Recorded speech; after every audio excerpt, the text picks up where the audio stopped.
छोटे से गांव में एक प्यारा सा घर था। उस घर के पीछे एक बड़ा सा बगीचा था। उसी घर में रहता था एक शरारती लेकिन प्यारा कुत्ता, रॉकी। रॉकी को खेलना बहुत पसंद था, खासकर उसे मिट्टी में गड्ढे खोदने का बहुत शौक था। जैसे ही मालिक घर के अंदर जाते, रॉकी चुपके से बगीचे में जाकर अपने पंजों से मिट्टी उछालना शुरू कर देता। उसी घर में एक समझदार और शांत बिल्ली भी रहती थी, मीमी। मीमी को साफ सफाई पसंद थी। वह अक्सर रॉकी को समझाती, रॉकी, अगर तुम ऐसे गड्ढे खोदोगे तो बगीचा खराब हो जाएगा। रॉकी हंसते हुए कहता, अरे मीमी, थोड़ा सा खेलने से क्या होगा।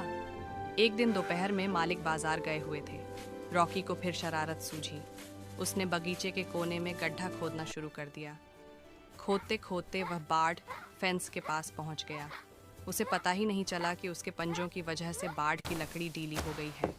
बस एक और गड्ढा, रॉकी ने सोचा और जोर से मिट्टी उछाली। धड़ाम, बाढ़ का एक हिस्सा टूटकर गिर पड़ा। रॉकी घबरा गया। ओह, ये मैंने क्या कर दिया। तभी मालिक घर लौट आए। उन्होंने टूटी हुई बाढ़ देखी तो गुस्से में बोले, ये किसने किया। रॉकी डर गया। वह चुपचाप पीछे हट गया।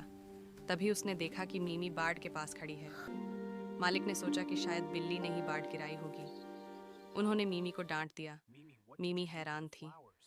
मैंने कुछ नहीं किया, उसने धीरे से कहा, लेकिन कोई उसकी बात नहीं सुन रहा था। रॉकी सब देख रहा था। उसका दिल भारी हो गया।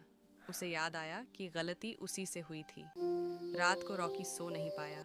उसे बार बार मीमी का उदास चेहरा याद आ रहा था। उसने सोचा, मैंने अपनी दोस्त को डांट दिलवाई, ये गलत है। अगर मैं सच नहीं बताऊंगा तो मीमी को हमेशा गलत समझा जाएगा। अगली सुबह रॉकी धीरे धीरे मालिक के पास गया। वह उनकी ओर देखता रहा और टूटी हुई बाढ़ की तरफ जाकर मिट्टी में अपने पंजे मारने लगा, जैसे दिखाना चाहता हो कि गलती उसी से हुई है। मालिक समझ गए। ओह रॉकी, तो ये तुमने किया था।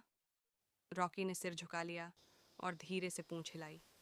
मालिक का गुस्सा शांत हो गया। उन्होंने कहा, गलती करना बुरा नहीं है, लेकिन उसे छुपाना बुरा है।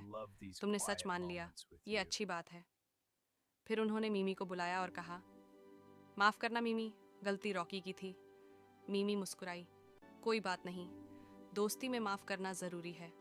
उस दिन मालिक ने रॉकी को सज़ा नहीं दी, बल्कि उन्होंने रॉकी और मीमी दोनों को साथ लेकर बात ठीक की। रॉकी लकड़ी पकड़े खड़ा रहा, मीमी पास बैठी रही और मालिक ने बात ठीक कर दी। काम खत्म होने के बाद मालिक ने दोनों को प्यार से सहलाया और कहा, आज तुमने हमें सिखाया कि सच्चाई और दोस्ती सबसे बड़ी चीज़ है। उस दिन के बाद रॉकी ने गड्ढे खोदना थोड़ा कम कर दिया और अगर कभी गलती हो भी जाती तो वह तुरंत सच बता देता। और मीमी, वह हमेशा की तरह उसकी अच्छी दोस्त बनी रही। अपनी गलती मानना ही सच्ची बहादुरी है।